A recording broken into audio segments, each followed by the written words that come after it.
सभी को प्यार भरा नमस्कार। मेरे YouTube चैनल में आपका स्वागत है। मेरा नाम मनोज बुमरा है और मैं एक संगीत अध्यापक हूँ।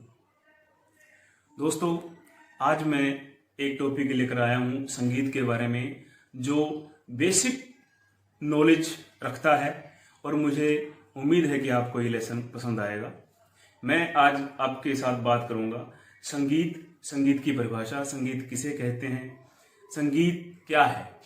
तो आइए जानते हैं। दोस्तों, आपने एक शब्द सुना होगा, कला।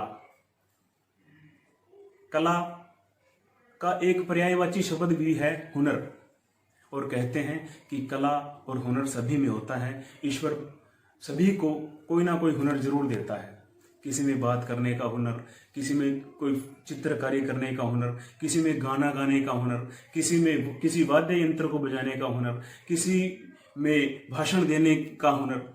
तो इस प्रकार से ये सभी हुनर कला के अंतर्गत ही आते हैं। आइए बात करते हैं कला के बारे में। कला, जैसा कि आप देख रहे हैं व्हाइट बोर्ड के ऊपर, कला शब्द दो शब्दों से मिलकर बना है, कै और ला, जिसमें कै का अर्थ है काम और ला का अर्थ है लगने वाला, अर्थात वह काम जो अपने मन को सुंदर लगे उसे कला कहते हैं। कला को इंग्लिश में आर्ट भी कहते हैं, और इसको एक शब्द दिया गया फाइन आर्ट, जिसे हम सब्जेक्ट के रूप में भी पढ़ते हैं। आप ये सोचेंगे कि इसे फाइन आर्ट क्यों कहा गया है। Fine history, fine geography, fine economics कभी आपने सुना है? नहीं सुना। फाइन का मतलब है बहुत ही सुंदर। जब हम किसी को पूछते हैं how are you, I am fine, ऐसे आपने सुना होगा, आपने किसी को बोला भी होगा। तो फाइन का मतलब है बहुत ही सुंदर, अर्थात कला वह है जो आपके मन को बहुत ही सुंदर लगे, और वह गुण जो आपको अपने विचारों की अभिव्यक्ति को प्रदान करे, उसे कला कहते हैं। कला, वैसे तो हमारा जो इतिहास है, हमारे ग्रंथ हैं, उनमें कई कलाओं के बारे में वर्णन किया गया है, परंतु वात्स्यायन जी ने अपने ग्रंथ कामसूत्र में 64 कलाओं के बारे में बताया गया है। कुल कलाएं 64, और उन 64 कलाओं में से 5 कलाएं ऐसी हैं जिन्हें ललित कला के नाम से जाना जाता है। अब आप ये सोचेंगे कि ललित कला क्या होती है। ललित कला, ललित शब्द के बारे में हम जानते हैं। ललित का मतलब अपने मन में रंजकता पैदा करने से है, कि वह कलाएं जो आपके मन को रंजन कर दें और आपके मन में आनंद की अनुभूति कर दें, उसे ललित कलाएं कहते हैं। इन ललित कलाओं के अंतर्गत 5 ललित कलाएं हैं मुख्य। 64 में से 64 कुल कलाएं हैं, और 64 कुल कलाओं में से 5 ऐसी कलाएं हैं जो ललित कला है। पहली कला इनमें से आती है संगीत कला, दूसरी चित्रकला, तीसरी मूर्ति कला, चौथी वास्तु कला, पांचवी काव्य कला। जैसा कि नाम से ही आप जानते हो, चित्रकला चित्र के बारे में, मूर्ति कला मूर्ति बनाने के बारे में, वास्तु कला जब हम घर बनाते हैं तो वास्तुशास्त्र के बारे में ही, हम किस जगह मंदिर होना चाहिए, किस जगह शयन कक्ष होने चाहिए, तो उसके अकॉर्डिंग बनाते हैं। काव्य कला काव्य को रचने की कला, कुछ शब्दों की बनावट ऐसी कि सुनने वाले आनंदम अनुभूति प्राप्त करें। संगीत कला मैंने पहले नहीं बोला, क्योंकि हमारा मुख्य विषय है संगीत कला, और सबसे नीचे मैंने लिया है काव्य कला। ये भी आपस में एक दूसरे से जुड़े हुए हैं, परंतु अब हम संगीत कला के बारे में बात करते हैं। संगीत एक ऐसा मनोरंजन प्रदान करने वाला विषय है जिससे हम अपने मन के भावों की अभिव्यक्ति करते हैं, और संगीत एक ऐसा शब्द है और संगीत से जुड़ी हुई ऐसे कलाएं हैं जिनको सुनने से ही हमें आनंद की अनुभूति होती है। तो आइए संगीत के बारे में गहनता से बात करते हैं। दोस्तों, जैसा कि आपके सामने है संगीत शब्द 2 शब्दों से मिलकर बना है, सम और गीत।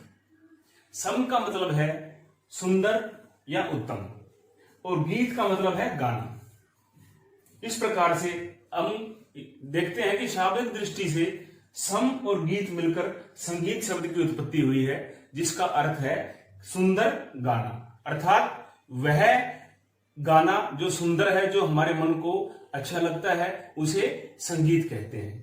आगे चलकर हम देखते हैं कि संगीत में 3 कलाओं का निवास है। कौन कौन सा? गायन, वादन और नृत्य। गायन का मतलब गाना, वादन का मतलब किसी वाद्य यंत्र को बजाना, और नृत्य का मतलब नाचना। तो इन तीनों कलाओं के मिश्रण को संगीत कहते हैं। अब हम देखते हैं कि मैं आपको बता रहा हूं, जो ये गायन है, गायन, वादन और नृत्य, तीनों कलाएं वैसे तो अपने आप में स्वतंत्र हैं, परंतु जो गायन कला है वो इन सब में से प्रथम स्थान पर आती है। इसका एक कारण है। देखो, जब हम कोई भी गीत गाते हैं तो अकेला जब हम गीत गा सकते हैं, क्योंकि हमारा जो गला है वो एक वाद्य यंत्र है। जब वादन करते हैं तो वादन अकेला इतना प्रभावशाली नहीं लगता, और गायन और वादन के बिना अगर हम नाचेंगे, बिना किसी इंस्ट्रूमेंट के, बिना किसी सॉन्ग के, तो वो भी अटपटा सा लगता है।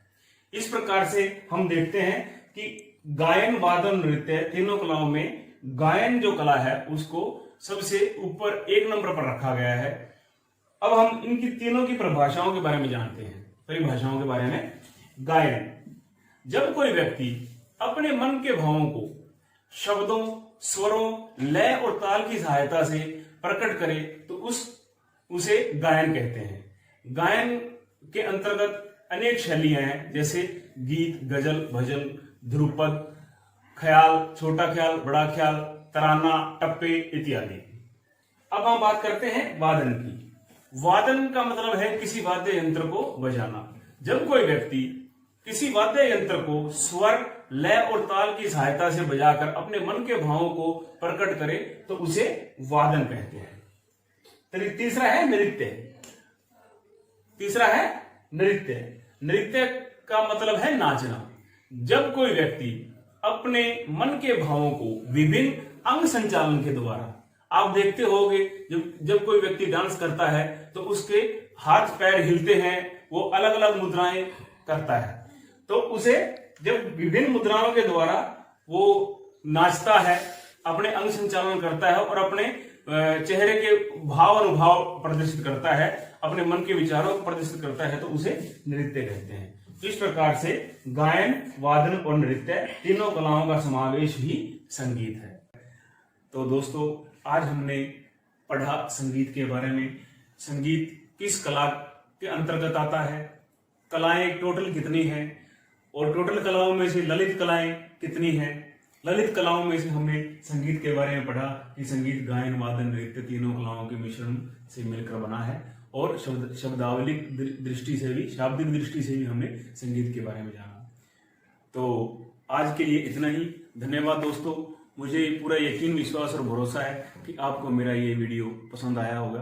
Thank you so much.